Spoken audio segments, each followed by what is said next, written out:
vous présente la console RG 406V de chez Anbernic, la plus puissante des consoles portables en mode vertical qui peut faire tourner jusqu'à la PS2 et la GameCube. Hey la génération 90, j'espère que vous allez bien. Et ouais, c'est plus les mods, c'est la génération 90 parce que vous allez voir, il va y avoir un peu de changement sur la chaîne. Je suis ravi de vous retrouver aujourd'hui pour une nouvelle vidéo et elle annonce des futures vidéos un peu plus régulières dans ce format que vous aimiez tant, le format un peu plus long, un peu plus détaillé, en 16/9 comme à l'époque, et ça va revenir, vous inquiétez pas. Alors tout d'abord, n'hésitez pas à me suivre sur les réseaux Instagram et Twitter, en particulier sur Instagram parce que je poste encore plus de choses que sur les autres réseaux. Et alors j'espère que vous allez vraiment bien parce que vous me manquez, c'est pour ça que je reprends un petit peu. Mais je suis jamais vraiment parti parce que vous le savez, tous les jours, tous les soirs, vous avez minimum une petite vidéo shorts qui vous rappelle des souvenirs et vous fait retomber en enfance comme moi je le fais chaque jour avec ma collection. Et c'est sur ce point que ça va changer. Depuis plus de 2 ans, je fais tous les jours une vidéo qui vous fait retomber en enfance et vous parle des souvenirs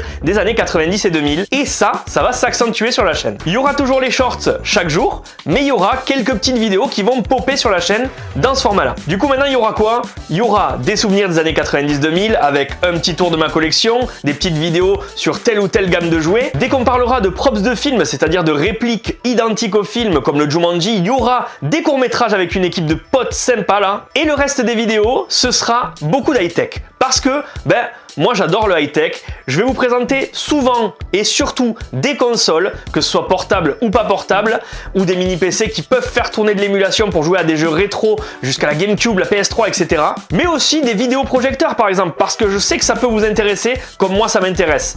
D'ailleurs là bientôt il y en aura un pour partir en vacances, très portable, vous allez voir ça va kiffer. Et surtout mercredi prochain, notez bien la date, à 18 h, il y aura une nouvelle vidéo, mais cette fois-ci consacrée à mon univers et à ma collection. Il y a une chaîne télé locale qui est venue tourner un reportage de 12 minutes complet sur ma passion des années 90 et sur mon univers et ma pièce. Donc si vous voulez avoir plein de détails sur ma collection et plein de trucs que je montre pas ailleurs, soyez là. Et d'ailleurs aujourd'hui dans cette nouvelle vidéo, je vous présente la console RG 406V de chez Anbernic, la plus puissante des consoles portables en mode vertical qui peut faire tourner jusqu'à la PS2 et la GameCube. Et ce test il m'a été proposé par mon partenaire Geekbuying, c'est grâce à eux que je peux vous tester des petits trucs comme ça et vous les présenter. Et si tu veux en savoir plus sur Geekbuying et ce qu'ils font et ce que tu peux y choper, c'est parti. Geekbuying, c'est un site où tu vas pouvoir retrouver plein de produits high-tech pour ton quotidien, que ce soit des produits pour la maison, pour l'extérieur, des produits de sport comme des trottinettes, des vélos, des batteries, des panneaux solaires, des ordinateurs, des tablettes, des box télé, des mini PC, il y a de tout, vraiment, c'est l'univers geek par excellence. Et là-dessus, tu trouveras plein de marques que tu connais déjà et plein de produits de ces marques-là. Bon alors ça donne quoi cette RG 406V là? Déjà, elle arrive dans une boîte toute simple, on connaît les Anbernic, c'est toujours le cas. Boîte toute blanche avec la petite console dessinée. On a le modèle et la couleur, c'est une 256 Go. Dedans évidemment vous avez la console, vous avez la petite notice d'utilisation, une protection d'écran et un petit câble de recharge USB type C. Et évidemment cette magnifique console avec son grand écran. Il y a plusieurs coloris mais moi je l'ai choisi en mode Super Nintendo. Devant vous avez les boutons Start Select, les 2 joysticks, la croix directionnelle de bonne facture, 4 boutons évidemment A, B, X, Y, le bouton menu juste ici, derrière un ventilateur actif et les boutons L1, L2, R1, R2. Sur le côté gauche, bouton d'allumage et bouton volume plus moins. Et sur le côté droit, un petit bouton pour changer le front-end, vous allez voir, et la petite micro SD pour les jeux. Et sur le dessus, la prise USB type C pour la recharge, le ventilateur et le petit témoin lumineux. C'est une console de très bonne facture, on connaît Anbernic, ils n'ont plus rien à prouver. Et surtout la prise en main elle est top parce que même pour les grandes mains, c'est ultra confortable. Et alors les amis, qu'est-ce qu'on a sur cette console pour qu'elle puisse faire passer la PSP, la PS2 et la GameCube? On a dessus un processeur Unisoc T820 avec 8 cœurs. On a 8 Go de mémoire vive LPDDR4X, une puce graphique quad-cœur mais G57 cadencée à 870 MHz.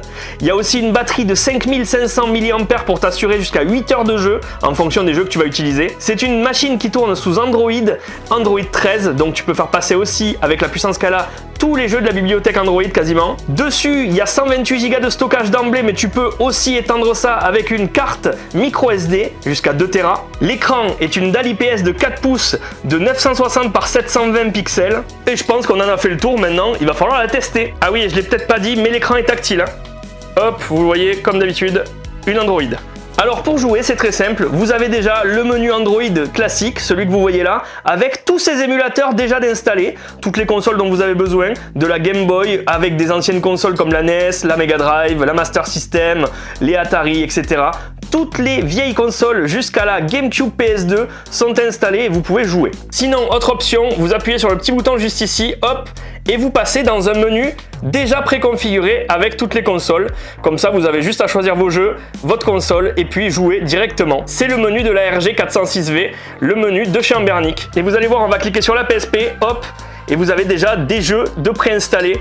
Vous allez en reconnaître certains, c'est sûr. La qualité de l'écran est très cool, c'est très confortable. Il y a beaucoup de jeux en anglais par contre, évidemment, mais vous pourrez ajouter les jeux que vous voulez si vous y connaissez un petit peu en ROM et en émulation. D'ailleurs, vous pouvez aussi passer sur un troisième front-end à installer comme Emulation Station.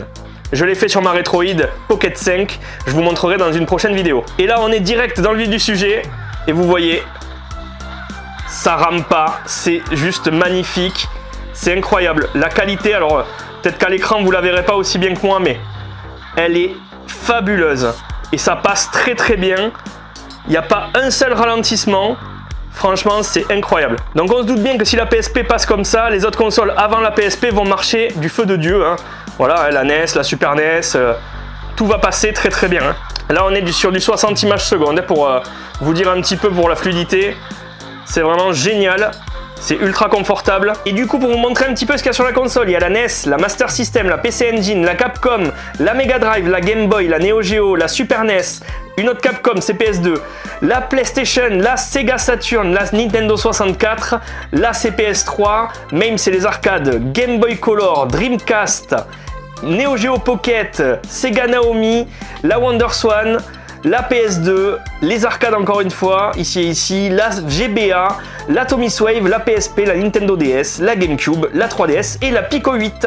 Et vous voyez, vous avez même le petit décor en haut et en bas de la Game Boy Advance, c'est vraiment trop cool, il est vraiment excellent et vous voyez la qualité, c'est très coloré, très propre, on voit bien les pixels, franchement c'est un régal de jouer là-dessus et c'est super confortable.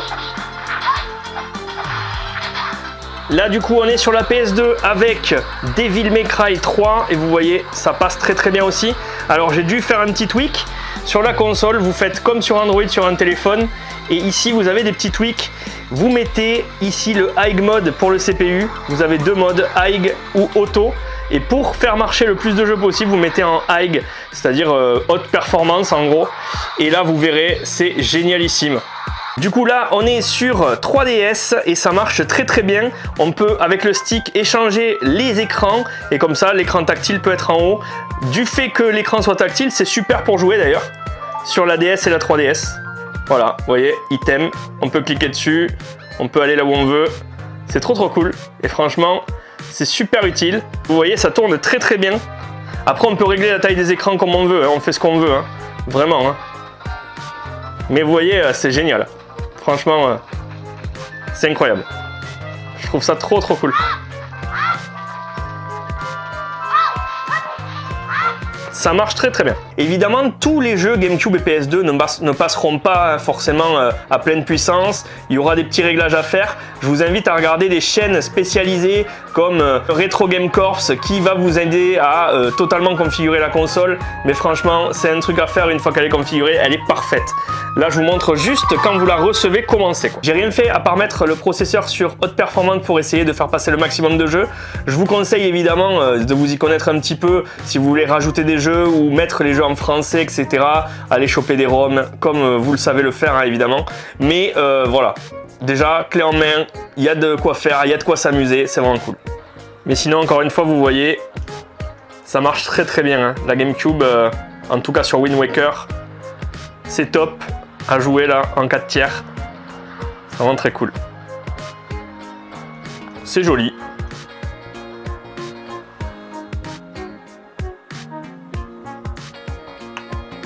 C'est joli en plus, c'est très bien.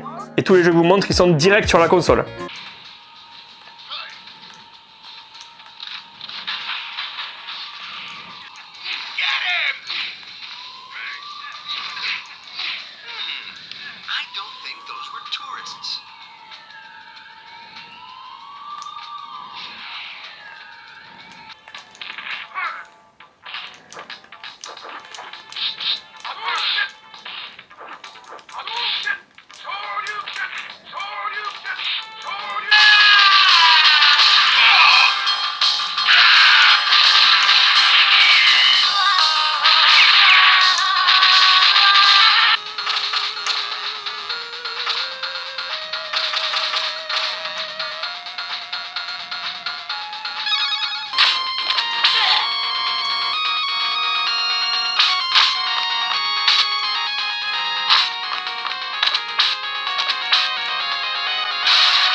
Du coup les amis, j'espère que ce test de la Anbernic RG406V vous a plu et vous a donné envie de l'avoir dans votre collection pour jouer n'importe où. Merci encore à Geekbuying pour m'avoir permis de la tester.